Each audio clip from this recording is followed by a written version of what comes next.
océans et même des grands fleuves. Pointe des Monts. Au mi-temps du fleuve et du golfe Saint-Laurent, le vieux phare monte toujours la garde après 175 ans d'affront de la mer et des éléments. S'il ne joue plus depuis longtemps son rôle d'aide à la navigation, peut-être peut-il nous servir de guide vers un passé riche de traditions et d'anecdotes. Le fleuve Saint-Laurent a toujours constitué un défi à la navigation en raison de ses nombreuses battures de sable, de ses récifs et des vents souvent contraires qui s'y manifestent. Qu'on se rappelle les spectaculaires naufrages de la flotte de Walker et de celle de Phipps à l'époque de la conquête anglaise. Jusqu'à l'avènement des navires à vapeur, vers le milieu du 19e siècle, on ne compte plus les naufrages qu'a connus la côte nord du fleuve géant et capricieux. C'est une poussée fulgurante du commerce du bois entre le Canada et l'Angleterre qui, décuplant la circulation maritime, va obliger les autorités à mieux cartographier le fleuve et à construire ce qui deviendra un vaste réseau de phares le long des côtes si souvent traîtresses. Le premier sera érigé à l'île Verte, face à l'embouchure du Saguenay, en 1809. Il faudra cependant 20 ans avant que les minces budgets alloués à la Maison de la Trinité de Québec par la Chambre d'Assemblée du Bas-Canada permettent la construction d'autres phares le long du fleuve et dans le Golfe. Situé entre les dangereux parages de l'île aux Œufs, de Baie-Trinité et des battures de la Manicouagan, Pointe-des-Monts est le site tout désigné pour le prochain phare. Étrangement, c'est 2 kilomètres à l'est de la pointe elle-même, sur un îlot tout près de la terre ferme, que sera construite la tour entre juillet 1829 et septembre 1830. Et quelle tour! Haute de 84 pieds ou 25 mètres, d'un diamètre intérieur de 16 pieds ou 5 mètres, les murs seront d'une épaisseur de 6 pieds ou 2 mètres au rez-de-chaussée et diminueront d'épaisseur sur les 6 étages suivants pour atteindre 2 pieds, 60 cm, au sommet de la tour. Elle logera la famille du gardien tout en servant de support à la lanterne. Et là encore, quelle lanterne!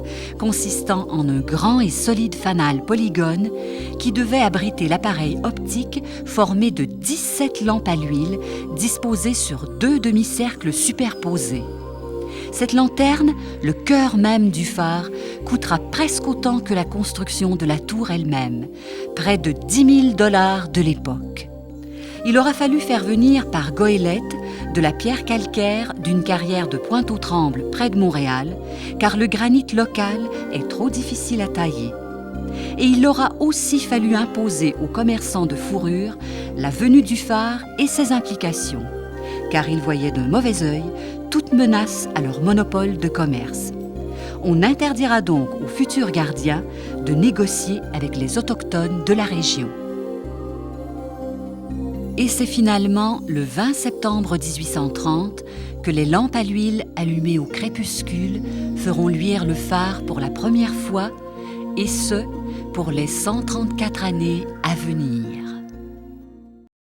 Lors de son arrivée en septembre 1830, le premier gardien, James Wallace, doit s'assurer de la bonne mise en marche de la lanterne et, nuit après nuit, sans relâche, voir à maintenir bien vives les 17 flammes alimentées à l'huile de baleine.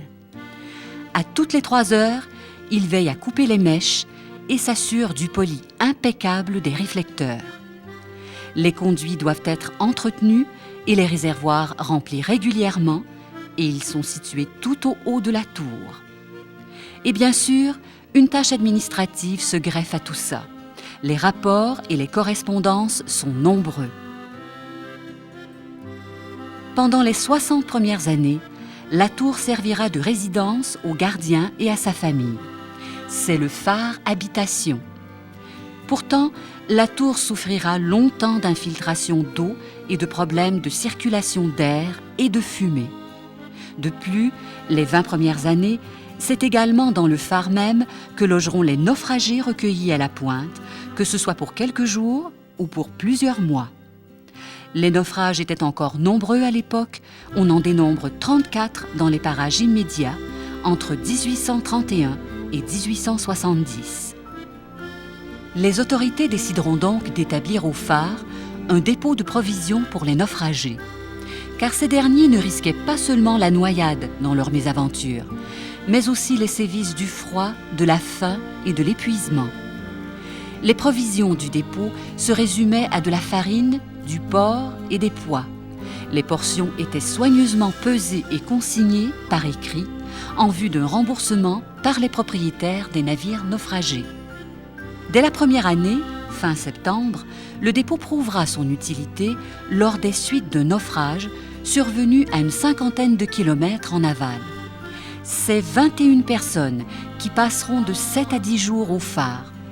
Et l'année suivante, c'est 8 hommes qui cette fois passeront tout l'hiver sur place, ayant échoué près du phare à la fin novembre.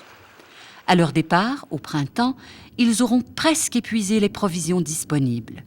On peut cependant s'imaginer qu'ils tentaient de compléter la triste ration par un peu de chasse et de pêche. En 1844, après 14 ans de service, James Wallace cède sa place à un marin recyclé et fils de politicien connu, Zoël Bédard.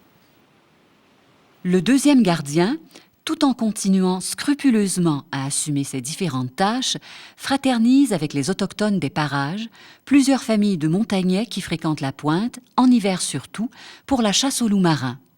Zoël Bédard, sa femme Louise Langlois, de 16 ans son aînée, et leurs 2 filles adoptives recevront même à l'hiver 46-47 2 pères oblats en résidence, ces derniers étudiant la langue et les mœurs autochtones. À cette époque, chaque étage a une vocation bien précise.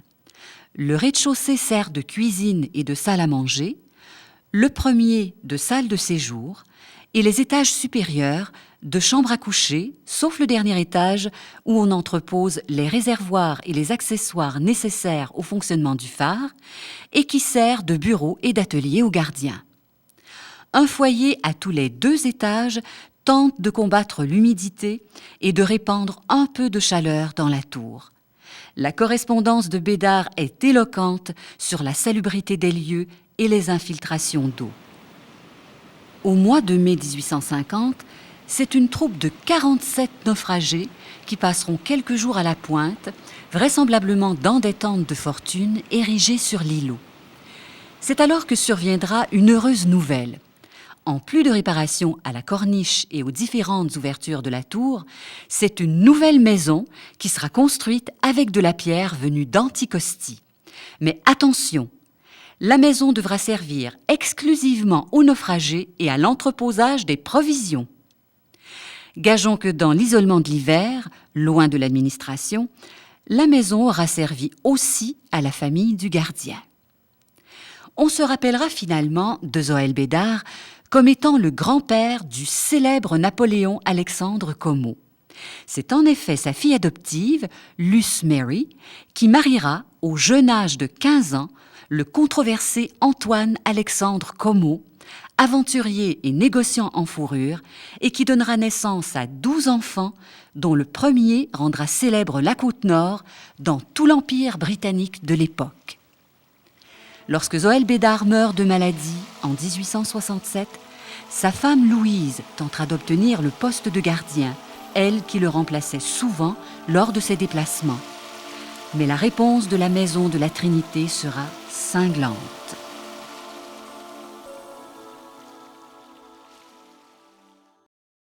Le prochain gardien, Paul Pouliot, qui ne passera que 5 ans dans ses fonctions, nous permet cependant de témoigner des modes de navigation de l'époque et de la révolution que commençait alors à provoquer l'arrivée de la propulsion à vapeur.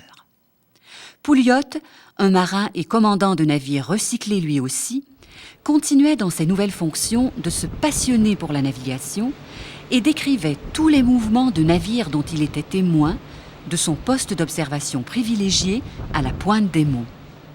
Nous pouvons suivre, dans ses journaux quotidiens, la circulation intense des différents types de voiliers d'alors, avec l'apparition occasionnelle de navires à vapeur. ces derniers commençaient seulement à prendre la place qu'ils occuperaient totalement en quelques décennies à peine. Peu après son arrivée, le nouveau gardien se verra confier une nouvelle tâche lorsqu'il prendra livraison d'un canon et du matériel lui étant nécessaire pour son utilisation. Une poudrière, soit un minuscule hangar, sera érigée à bonne distance du phare pour entreposer les réserves de poudre. Mais Pouliot était destiné à passer bien peu de temps sur l'îlot. La maladie mentale qui l'afflige forcera l'administration à le remplacer dès 1872. Louis-Ferdinand Fafard marque le début d'une véritable dynastie à Pointe-des-Monts. Pendant 80 ans, lui et 2 de ses descendants occuperont les lieux. À son arrivée, en 1872, avec ses 8 enfants, on retrouve sur l'îlot, en plus de la tour, la maison des naufragés, une grange étable, la poudrière, 1 ou 2 autres petits entrepôts et un abri pour le canon. Pas de pont encore à cette époque, cela ne viendra que 12 ans plus tard. Mais la solitude et l'isolement qu'on associe souvent au phare ne s'appliquent que partiellement ici. Bien sûr, le phare est plutôt isolé sur l'îlot, mais il reçoit régulièrement une panoplie de visiteurs de tout acabit. Prêtres, autochtones, chasseurs, pêcheurs et trappeurs, marins et voyageurs, inspecteurs du gouvernement, sans compter que la vie de famille y est assez mouvementée. Qu'on pense à ces 8 enfants, en plus des adultes, circulant dans les 7 étages de la tour. Éliosa Fafard a gardé de ses années de jeunesse au phare des sentiments bien peu mélancoliques. Ses légendes et récits de la côte nord du Saint-Laurent sont plutôt une exaltation de la beauté sauvage des lieux et de la chaleur humaine de ses habitants et visiteurs.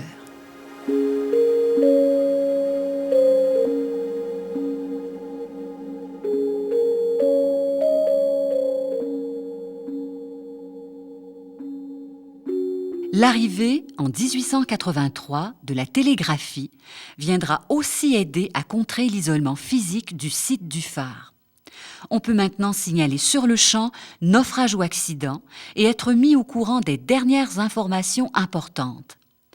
Avec l'arrivée du sémaphore, pour communiquer par fanion avec les navires, c'est déjà le nouveau siècle qui se profile à l'horizon, avec ses bouleversements dans les communications et le développement de la région. Lorsque Victor Fafard prend la relève de son père en 1889, il apprend qu'il pourra dorénavant habiter l'ancienne maison des naufragés.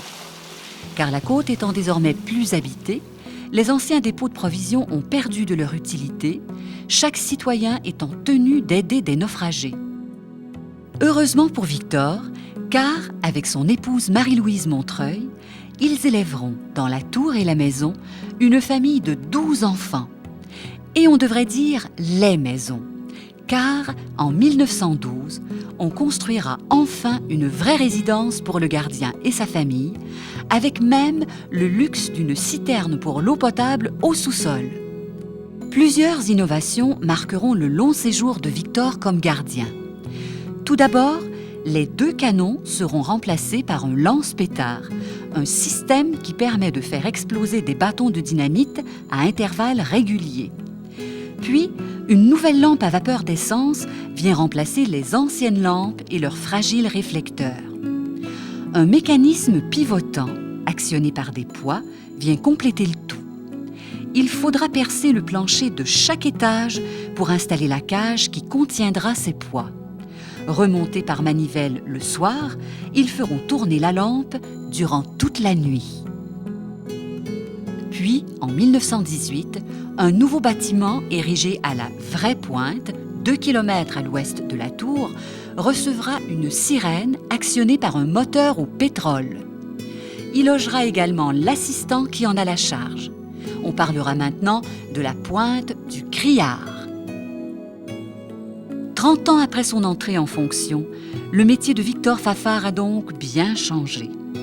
Fini les coups de canon ou de dynamite, fini les nuits à entretenir constamment les petites flammes et leurs réflecteurs, et fini aussi les naufrages. Car avec la fin, ou presque, de la navigation à voile, Les navires sont maintenant beaucoup plus fiables. Les derniers naufrages qui auront lieu en 1915, 1919 et 1926 ne feront que peu de victimes. Le métier de gardien continuera à se moderniser pendant les 27 années de service de Georges Fafard, fils de Victor. En 1928, on installe, dans l'édifice du Criard, un poste de TSF qui permet de communiquer avec les navires selon le système Morse. Également, un système de radioémetteur automatique permet aux navires de détecter précisément la position de la pointe, la vraie pointe, celle du criard. La vieille maison des naufragés, vieille de 80 ans, sera démolie en 1930. En fait, la vie deviendra presque facile pour Georges et sa famille de 2 enfants. Facile, mais bien remplie. Un peu d'agriculture, la basse-cour, les vaches et les chevaux, les visiteurs, le temps passe vite. Le deuxième assistant, le jeune Robert Cavana, lui-même futur gardien de phare, sera vite adopté par le groupe. C'est de cette période que nous sont restés le plus de souvenirs photographiques.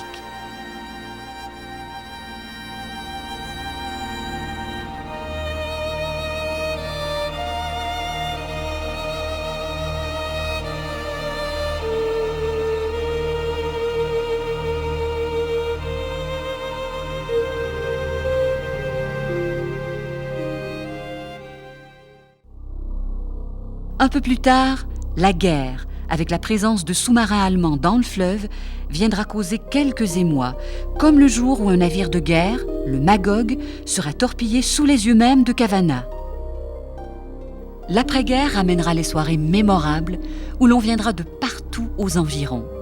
Et c'est par radiotéléphone, une autre nouveauté de l'après-guerre, que le couple Fafard apprendra l'ouverture d'un poste de gardien à Métis-sur-Mer, près de Rimouski. Ils quitteront l'îlot en 1954, mettant ainsi fin au règne des Fafard à Pointe-des-Monts. La tradition familiale de gardien de phare n'était pas unique à Pointe-des-Monts, loin de là. À l'île Verte, par exemple, les Lindsay ont tenu le phare pendant 137 ans. Les Duguay ont occupé durant plusieurs décennies le phare de la pointe sud-ouest d'Anticosti. Et c'est d'ailleurs l'un de ces Duguay qui prendra la relève à Pointe-des-Monts après plus de 80 ans de règne des Fafard. Sauveur Duguay sera l'artisan du premier tracé de la route sinueuse qui relie la pointe à la route nationale. Une nouvelle maison est construite près du Criard et c'est toute heureuse que la famille quittera l'îlot du phare pour emménager dans la modernité. Mais après à peine 5 ans, Duguay renonce au métier de gardien et devient commerçant à Baie-Trinité. C'est beaucoup grâce à Jacques Landry, gardien de 1959 à 1978, que le phare est encore debout aujourd'hui pour accueillir les visiteurs. Lorsqu'à l'automne 1964, une nouvelle tour métallique est érigée près du Criard, c'est pour remplacer l'ancien phare par un système automatisé. Et comme bien d'autres phares à cette époque, celui de Pointe-des-Monts devient sujet à démolition imminente. On a envoyé officiellement l'avis que le vieux phare était éteint, que le nouveau phare électrique partait, changement de distance un petit peu au bateau, l'avis navigateur. Vers minuit, il a fallu renvoyer un nouvel avis que le phare neuf ne marchait pas, puis il a fallu rallumer le phare. Ça m'a rendu comme... Tu sais, il marchait depuis 1830, il était en fonction depuis 1830. Comme quelqu'un qui ne veut pas mourir, hein? Qu'est-ce que tu fais là? Sensibilisés par Jacques Landry, plusieurs organismes municipaux et patrimoniaux font appel à la Commission des monuments historiques du Québec pour préserver le phare et la poudrière. Leurs efforts porteront fruit et Landry devient préservateur du site tout en développant un restaurant dans l'ancienne maison du gardien. Déjà, le site a été nettoyé des vieilles bâtisses en ruine et plusieurs objets ont été récupérés pour la mise en valeur de l'endroit. Même la vieille chapelle a été restaurée. On a rendu carrossable le chemin forestier vers la route nationale et commence alors la nouvelle vocation du phare de Pointe-des-Monts, celle de gardien d'une partie de notre patrimoine qui de tout temps a été liée au fleuve. Au départ de Jacques Landry, en 1978, pour ses terres natales de Mingani, son assistant, Roland Boudreau, terminera les dernières années du poste de gardien à Pointe-des-Monts. C'est en 1985 que le métier disparaîtra ici, comme presque en même temps ailleurs dans le Golfe et le long du fleuve. Moi, j'ai adoré ça. Ça sera commencé, ça me ferait une chanson. J'ai adoré ça. J'ai adoré ça.